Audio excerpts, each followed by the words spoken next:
Michel Villette. Bonjour. Michel Villette, vous êtes professeur émérite à AgroParisTech, vous êtes professeur de sociologie, mais plus généralement de sciences sociales, parce que tout vous intéresse dans les sciences sociales. Auteur dans The Conversation France d'un papier qui a particulièrement retenu mon attention, deux conceptions de l'entreprise responsable, entre guillemets, Friedman contre Freeman. Je résume pour vous, finalement Friedman et Freeman, même combat.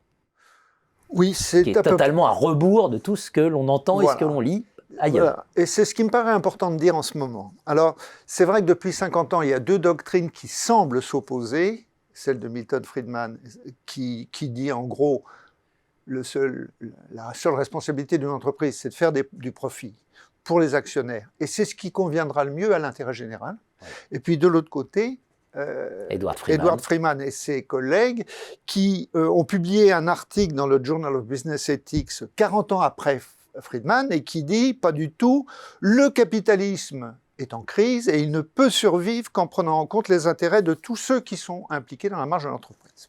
Voilà. Donc il presse pour un capitalisme des parties prenantes, stakeholder capitalism. Okay. Débat fondateur qui nous a quand même donné d'un côté la gouvernance actionnariale et de l'autre la gouvernance partenariale. Voilà. Donc on est vraiment au cœur, aux racines. Et alors dans tous les cours des business schools, on enseigne la différence entre ces deux doctrines. Et voilà. Alors cette controverse a été tardivement importée en France, à peu près à partir des années 2000.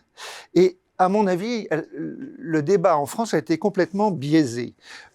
L'hostilité au profit de nombreux milieux français, qu'ils soient de gauche ou de droite, et la préférence des Français pour un État central, régulateur et planificateur de l'économie, a introduit une vision complètement bizarre de cette controverse. Finalement, on a d'un côté un capitalisme qui serait scandaleux, qui serait immoral, qui serait ultralibéral, comme on dit, et puis de l'autre, un capitalisme qui serait acceptable, propre sur lui, convenable, moral. Pourtant, Milton Friedman aurait volontiers convenu que pour faire du profit, de temps en temps, il faut faire des concessions aux clients ou faire des concessions aux employés. Il aurait convenu aussi très volontiers que si la loi dit qu'il faut réduire les émissions de CO2, et que ça s'applique à tous les concurrents, il faut le faire.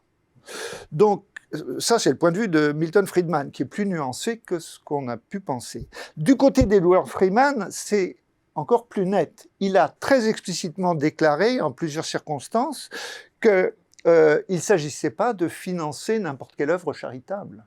Il s'agit d'utiliser intelligemment une partie des bénéfices de l'entreprise pour se concilier les bonnes grâces des parties prenantes dont l'entreprise a besoin pour réussir.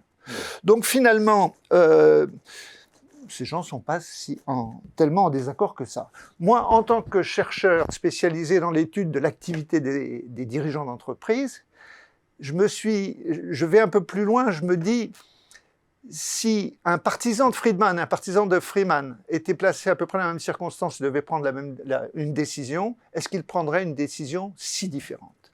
Et mon hypothèse, c'est que non. Ils vont prendre à peu près la même décision, à la nuance près. Alors, qui sont en France les patrons qui sont du côté de Friedman, de Milton Friedman? On peut penser à Noël Goutard, ancien patron de Valeo, partisan du franc-parler, de la dureté dans les affaires et de la réduction des coûts, cost killer. On peut penser aussi au patron de Total. Voilà pour les partisans de Milton Friedman. Maintenant, qui sont les partisans d'Edward Freeman? Eh bien, on peut penser à Emmanuel Faber, le PDG de Danone. Qui se targuait d'avoir déboulonné la statue de Milton Friedman quand a été adopté le statut de société. Absolument. On pourrait penser aussi à la Maïf, qui se déclare partout dans ses publicités assureur militant.